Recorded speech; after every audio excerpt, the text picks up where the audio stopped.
بسم الله الرحمن الرحيم ألف لام ميم ذلك الكتاب لا ريب فيه هدى للمتقين الذين يؤمنون بالغيب ويقيمون الصلاة ومما رزقناهم ينفقون والذين يؤمنون بما أنزل إليك وما أنزل من قبلك وبالآخرة هم يوقنون. میں پناہ مانگتا ہوں اللہ تعالیٰ سے شیطان مدعو کے شر سے، اللہ کے نام سے جو بے انتہا مہربان اور رحم فرمانے والا ہے۔ الف لام میم، یہ اللہ کی کتاب ہے، اس میں کوئی شک نہیں، ہدایت ہے ان پرہیزگار لوگوں کے لیے جو غیب پر ایمان لاتے ہیں، نماز قائم کرتے ہیں، جو رزق ہم نے ان کو دیا ہے اس میں سے خرچ کرتے ہیں، جو کتاب تم پر نازل کی گئی ہے یعنی قرآن پاک، اور جو کتابیں تم سے پہلے نازل کی گئی تھیں ان سب پر ایمان لاتے ہیں اور آخرت پر یقین رکھتے ہیں۔ جزاک اللہ۔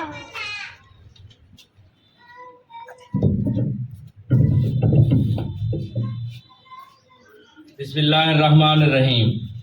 اچھا بیٹا، یہ کل ہم نے اس کا پہلا رکوع پڑھا تھا، آج بچوں نے آپ کے سامنے اس کا دوسرا رکوع تلاوت کیا ہے۔ کل والے رکوع میں ہم نے یہ پڑھا تھا کہ یہ دعا ہے اللہ تعالیٰ نے جو خود سکھائی ہے بندے کو کہ مجھ سے یہ دعا مانگو، اور اس میں دعا کے آداب بھی ہیں کہ کس طرح دعا مانگنی چاہیے۔ اور پھر جب انسان نے یہ دعا مانگی تو اللہ تعالیٰ نے اس کے بدلے میں آگے پورا قرآن مجید انسان کے سامنے رکھ دیا کہ تم نے مجھ سے ہدایت کی دعا مانگی ہے۔ کس چیز کی؟ ہدایت کی دعا مانگی ہے، تو یہ آگے پورا قرآن مجید تمہارے لیے کیا ہے؟ ہدایت ہے۔ اور پھر اس رکوع کے اندر اللہ تعالیٰ کیا فرما رہے ہیں؟ سب سے پہلے جو چیز فرما رہے ہیں کہ یہ اللہ کی کتاب ہے، اس میں کوئی شک نہیں، اس میں کوئی شک نہیں ہے، اس کے کسی لفظ میں کوئی شک نہیں، اس کی کسی بات میں ہمیں کوئی شک نہیں ہونا چاہیے کبھی بھی، ہمیشہ اس کی ہر بات پر ہم نے یقین کرنا ہے۔ اور یہ ہدایت ہے پرہیزگاروں کے لیے۔ پرہیزگار کسے کہتے ہیں؟ جو اللہ سے ڈرتا ہو اسے پرہیزگار کہتے ہیں، متقی کہتے ہیں، پرہیزگار کہتے ہیں، جو اللہ سے ڈرتا ہو، ٹھیک ہے نا؟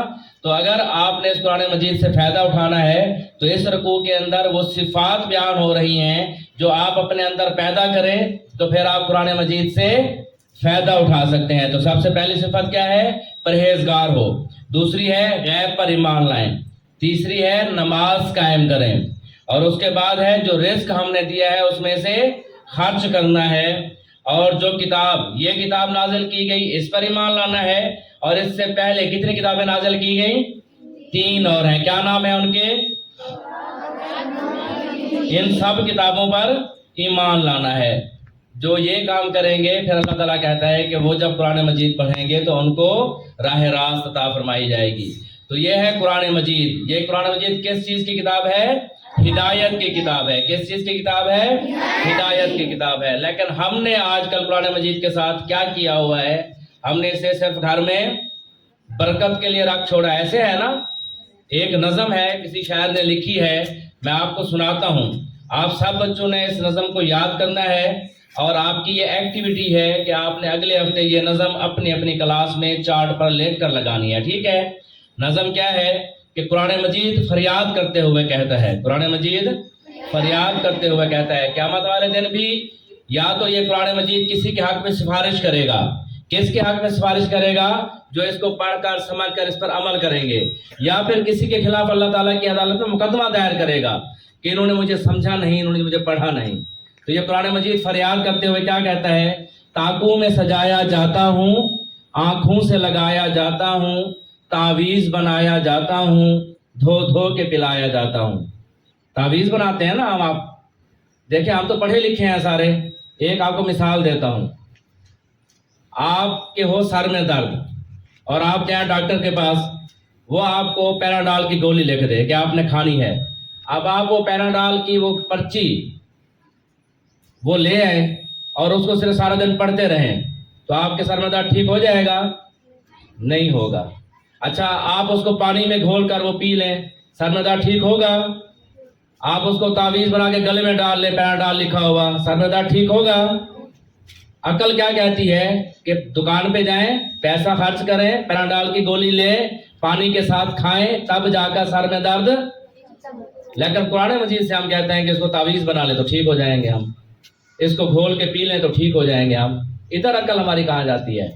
تو قرآن مجید کیا کہتا ہے؟ تاکوں میں سجایا جاتا ہوں، آنکھوں سے لگایا جاتا ہوں، تعویذ بنایا جاتا ہوں، دھو دھو کے پلایا جاتا ہوں، جزدان حریر و ریشم کے اور پھول ستارے چاندی کے، پھر عطر کی بارش ہوتی ہے، خوشبو میں بسایا جاتا ہوں۔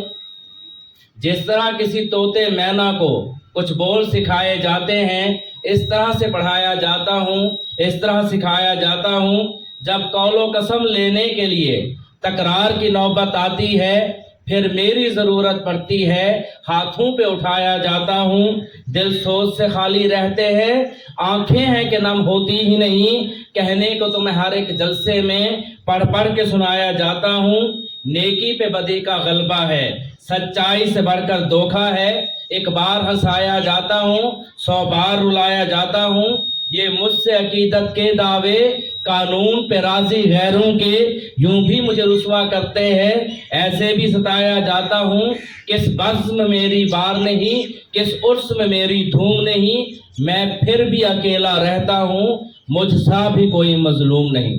اللہ تعالیٰ سے دعا ہے کہ اللہ تعالیٰ ہمیں قرآن مجید پر عمل کرنے کی توفیق عطا فرمائے۔ وآخر دعوانا ان الحمدللہ رب العالمین۔ میں کلاس 6، میرا نام محمد انزلہ ہے، میں کلاس 6 کا طالب علم ہوں۔ میں آپ کے سامنے ایک حدیث پیش کرنا چاہتا ہوں۔ ایمانیات حضرت عمر فاروق سے روایت ہے کہ آنے والے شخص نے جو در حقیقت حضرت جبرائیل تھے اور حضرت محمد صلی اللہ علیہ وسلم کے پاس انسانی شکل میں آئے اور آپ صلی اللہ علیہ وسلم سے پوچھا، بتائیے ایمان کیا ہے؟ آپ صلی اللہ علیہ وسلم نے فرمایا، ایمان یہ ہے کہ تم اللہ کو، اس کے فرشتوں کو، اس کی بھیجی ہوئی کتابوں کو اور اس کے رسولوں کو اور آخرت کے حق کو جانو اور حق کو مانو، اور اس بات کو بھی مانو کہ اس دنیا میں جو کچھ ہوتا ہے اللہ کی طرف سے ہوتا ہے، چاہے وہ خیر ہو چاہے وہ شر ہو۔